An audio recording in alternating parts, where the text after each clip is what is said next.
Hello everyone, myself Mohammad Saqib. आज मैं आपको बताने जा रहा हूँ बूलियन अलजेब्रा का एक टॉपिक है ट्रुथ टेबल। और इस ट्रुथ टेबल को कैसे बनाते हैं, कैसे इस पे काम करते हैं, कैसे इसको यूज़ करते हैं, ये सारी चीज़ें मैं भी आपको बताऊंगा और कुछ एग्जांपल्स भी करवाऊंगा जिससे आपको इस टॉपिक को जो भी चीज़ें हैं उसमें क्लियर हो जाएंगी। ठीक है, तो चलिए इसको स्टार्ट करते हैं। सबसे पहले तो ये हमारा टॉपिक है बूलियन अलजेब्रा, जो कंप्यूटर साइंस का एक टॉपिक है। और इसमें हमारा आता है ट्रुथ टेबल। तो इस ट्रुथ टेबल को हम देखेंगे। सबसे पहले हम जानेंगे ट्रुथ टेबल क्या होता है। तो ट्रुथ टेबल एक्चुअली क्या है, ये एक valid combination of inputs and outputs होता है कि हमारे किसी भी पर्टिकुलर सीक्वेंस के लिए, पर्टिकुलर एक्सप्रेशन के लिए, प्रपोजिशन के लिए हम कितने इनपुट्स दे सकते हैं और डिपेंडिंग अपॉन दोज इनपुट्स कितने आउटपुट्स बना सकते हैं। तो इसको हम ज़ीरो और वन की फॉर्म में रिप्रेजेंट करते हैं with in a truth table. और इसी को हम लोग यहाँ पे ट्रुथ टेबल बोलते हैं। ये वन वेरिएबल का भी हो सकता है, टू वेरिएबल का भी, और थ्री वेरिएबल का, और उससे ज़्यादा का भी हो सकता है। फिर इसके बाद आता है construction of truth table. Construction of truth table का मतलब है कि ट्रुथ टेबल हमारा कैसे बनेगा, इसको हम कैसे यूज़ करेंगे, कैसे इम्प्लीमेंट करेंगे। तो इसको डिज़ाइन करने के लिए यहाँ पर कुछ स्टेप्स हैं, उन स्टेप्स को हम देखेंगे। सबसे पहला हमारा स्टेप ये है कि हम फाइंड करेंगे नंबर ऑफ़ इनपुट कॉलम्स, कितने हमें इनपुट कॉलम्स बनाने हैं। और ये होता है हमारा equals to number of variables. उस एक्सप्रेशन में कितने वेरिएबल्स हम यूज़ कर रहे हैं उस पर डिपेंड करता है कि कितने इनपुट कॉलम्स बनेंगे। जैसे फॉर एग्जांपल अगर हमारे पास एक्सप्रेशन है A B complement plus B C, तो इस पर्टिकुलर एक्सप्रेशन में अगर हम देखें तो हमारे पास तीन वेरिएबल्स हैं, ए बी एंड सी। तो ये तीन यूनिक वेरिएबल्स हो गए, तो नंबर ऑफ वेरिएबल्स कितने हुए, थ्री। इसीलिए नंबर ऑफ इनपुट कॉलम्स कितने हो जाएंगे, थ्री। ठीक है, एक और एग्जांपल देखते हैं। जैसे हमारे पास एक एक्सप्रेशन है P plus Q R complement S plus P Q complement plus R. अगर इस एक्सप्रेशन की बात करें तो इसमें हमारे पास तीन वेरिएबल्स हैं, P Q R and S. ये थ्री वेरिएबल्स यहाँ पे हमारे यूज़ हो रहे हैं, सॉरी फोर वेरिएबल्स। तो ये फोर वेरिएबल्स यहाँ पे हैं, इसीलिए नंबर ऑफ वेरिएबल्स हो गए फोर और नंबर ऑफ इनपुट कॉलम्स हो गए फोर। ठीक है, तो ये हमारा यहाँ पे क्लियर हो गया। अब इन नंबर ऑफ इनपुट कॉलम्स की हेल्प से हम फाइंड करेंगे कि हमारे नंबर ऑफ केसेस कितने होंगे। ये नंबर ऑफ केसेस क्या है ये भी हम आगे देखेंगे। तो इसको फाइंड कैसे करेंगे पहले ये देखते हैं। तो इसका सिंपल सा फॉर्मूला है N equals to two raise to the power number of variables. जितने भी वेरिएबल्स होंगे वो टू की पावर लगा देंगे। ठीक है, जैसे फॉर एग्जांपल ये एक्सप्रेशन है A complement plus B A plus C complement. तो अगर आप इस एक्सप्रेशन को देखो तो इस एक्सप्रेशन में हमने तीन वेरिएबल ले रखे हैं, ए बी एंड सी। तो इन तीनों वेरिएबल्स की हेल्प से हमें ये पता चल जाएगा नंबर ऑफ केसेस कितने बनेंगे, two raise to the power three. और वो कितना होगा हमारा, एट। यानी कि थ्री इनपुट कॉलम्स होंगे और केसेस कितने होंगे, एट।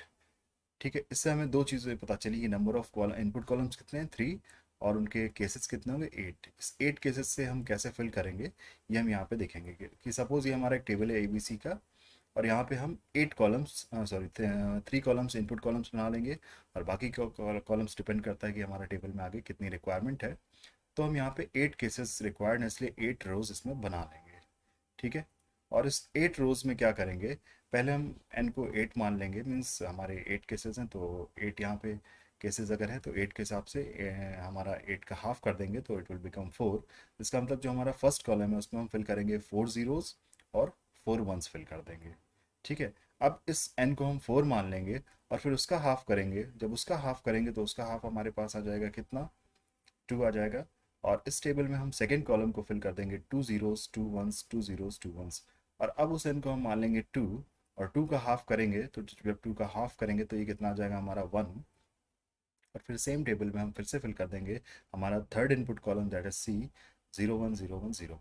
तो बेसिकली करना क्या है, हमें नंबर ऑफ केसेस फाइंड करने हैं और केसेस के हिसाब से हाफ ऑफ करते जाना है। जैसे यहाँ पर एट केसेस थे तो फर्स्ट कॉलम में हमने four zero four one include किया, फिर उसका हाफ किया तो two zeros two one two zeros two one हो गया। और फिर लास्ट कॉलम में उसका टू का हाफ किया तो वन, यानी कि zero one zero one zero. तो ये इसकी हेल्प से हम जब फिल करेंगे तो क्या होगा, हमारे टेबल में कभी भी कोई भी डेटा मिसिंग नहीं होगा, सारे इनपुट कॉलम्स कंप्लीटली बन जाएंगे। ठीक है, जैसा यहाँ पे दिखाई दे रहा है। तो यहाँ पे देखते हैं truth table for one variable कैसे बनेगा। इनपुट कॉलम्स कितने होंगे, वन यहाँ पे। तो नंबर ऑफ केसेस कितने हो जाएंगे, two raise to the power one that is two. और एन की वैल्यू कैसे निकालेंगे, N by two equals to two, यानी कि वन आ जाएगा। तो सिंपल एक कॉलम बनेगा जिसमें जीरो और वन फिल कर देंगे। इसी तरह से टू वेरिएबल की जब हम बनाएंगे तो क्या होगा, number of input input columns कितने हो जाएंगे, टू यहाँ पे। तो केसेस कितने बनेंगे, two raise to power two that is four. जब 4 केसेस होंगे तो 4 का हाफ कर देंगे 2, तो फर्स्ट कॉलम में आ गया 2 zeros to 1 और थर्ड कॉलम में आ गया 0 1 0 1 उसका हाफ। इसी तरह 3 वेरिएबल्स की अगर बात करेंगे तो नंबर ऑफ इनपुट कॉलम्स हो गए 3, नंबर ऑफ केसेस हो गए 8, और वेरिएबल्स के जब उसको हाफ करेंगे तो कितना हो जाएगा 4, यानी कि फर्स्ट कॉलम में 4 0 4 1, फिर उसका हाफ 2 0 2 2 1 2 0 2 1, और फिर उसका हाफ 0 1 0 1 0 1। ऑलवेज फिलिंग स्टार्ट करेंगे 0 से और एंडिंग होगी 1 पे।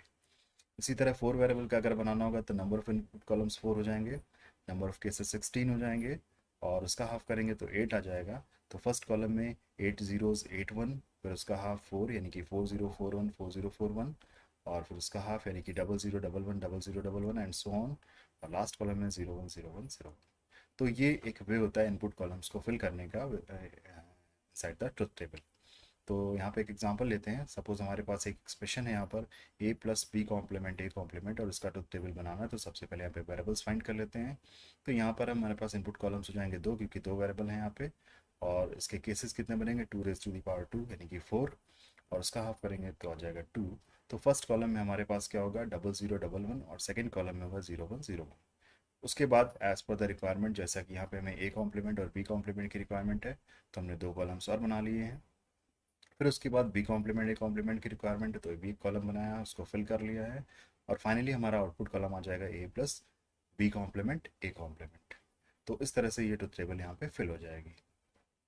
इसी तरह से एक और एग्जांपल लेते हैं। अगर हमारे पास एक एक्सप्रेशन है x plus Y into X complement plus Z complements, तो यहाँ पे हमारे पास 3 वेरिएबल हो रहे हैं, यानी कि 3 इनपुट कॉलम बनेंगे, और केसेस हो जाएंगे 8, और n/2 हो जाएगा 4। इट मीन्स फर्स्ट कॉलम में हमें 4 0 4 1 फिल करने हैं, सेकेंड में 2 0 2 1, और फिर 0 1 0 1।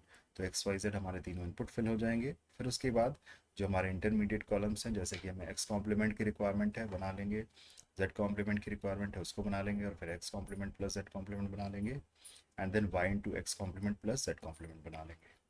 ठीक है। और फाइनल हमारा कॉलम इन सब की हेल्प से बन जाएगा, that is output column X plus Y into X complement plus Z complement. ठीक है। तो इसको यहाँ पे हम इस तरह से कंप्लीट कर देंगे। तो ये हमारा ट्रुथ टेबल इस तरह से बनता है, और इसको हम इस तरह से यूज़ करते हैं। तो इसमें अगर आपको कोई भी कन्फ्यूज़न है, कोई भी डाउट है, तो आप मुझसे फर्दर पूछ सकते हो।